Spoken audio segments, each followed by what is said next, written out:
আমাৰ খতমে কুৰাণ, খতমে বুখাৰী, খতমে খাজা খান, খতমে ইউনুছ, খতমে চিফা সকলোবিলাক পঢ়া হৈছে। যিসকল মানুহ বেমাৰত আক্ৰান্ত সেইসকলক যাতে বেমাৰৰ পৰা আল্লাহ তাআলাই ৰেহাই কৰে, যিসকল বিপদগ্ৰস্ত সেই বিপদগ্ৰস্তসকলক যাতে বিপদৰ পৰা মুক্তি কৰে, যিসকল অভাৱগ্ৰস্ত সেইসকল অভাৱৰ পৰা যাতে মুক্ত কৰে, যিসকল অন্যায় অত্যাচাৰত ভুগি আছে তেওঁলোক যাতে হেফাজত কৰে।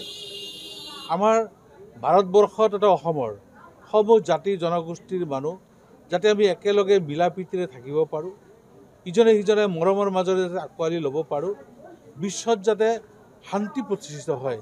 আৰু সেই বিশ্ব শান্তি প্ৰতিষ্ঠাৰ বাবেই আজি এই ধৰণৰ আমাৰ খতমে কুৰাণ, খতমে বুখাৰী, খতমে খাজা খান, খতমে আম্বিয়া, খতমে চিফা পঢ়া হৈছে। গতিকে শেষত পৰম কৰুণাময় আল্লাহ তাআলাৰ ওচৰত হাজাৰ হাজাৰ আলেম উলামা মুৰব্বী সকলোকে লৈ মহান কৰুণাময় আল্লাহৰ ওচৰত দোৱা কৰা হৈছে যাতে আল্লাহ তাআলাই শান্তি স্থাপন কৰে, বিশ্বত যাতে আমি সকলোৱে শান্তিৰে থাকিব পাৰোঁ তাৰ কাৰণে দোৱা হৈছে।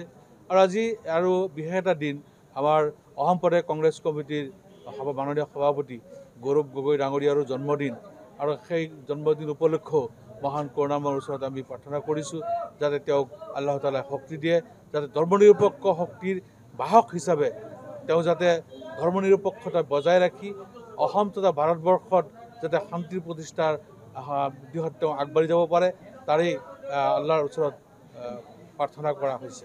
সেই কথাটো আজিৰ দিনত মই নকওঁ, যিহেতু আজি আমি এটা পবিত্ৰ অন্তৰ লৈ, পবিত্ৰ মন লৈ, পবিত্ৰ মছজিদত বহি আমি পৰম কৰুণাময় আল্লাহ তাআলাক পাবৰ কাৰণে, আল্লাহ তাআলাৰ সান্নিধ্য পাবৰ কাৰণে আমি ইবাদতত আছিলোঁ, দুৱাত মছগুল আছিলোঁ। গতিকে মই আজি বেলেগ কথা নকওঁ, এইখিনিয়ে ক'ম, মহান কৰুণাময় আল্লাহ তাআলা যাতে বিশ্বত ভাৰতবৰ্ষ, অসম তথা আমাৰ গোটেই সমাজক সকলোৰে শান্তি ৰাখি যাতে আমাক ভাতৃত্ববোধ শংকৰ আজানৰ দেশৰ যিটো মিলাপ্ৰীতি সেই মিলাপ্ৰীতি যাতে অক্ষুণ্ণ ৰাখে তাৰেই কামনা কৰিছোঁ।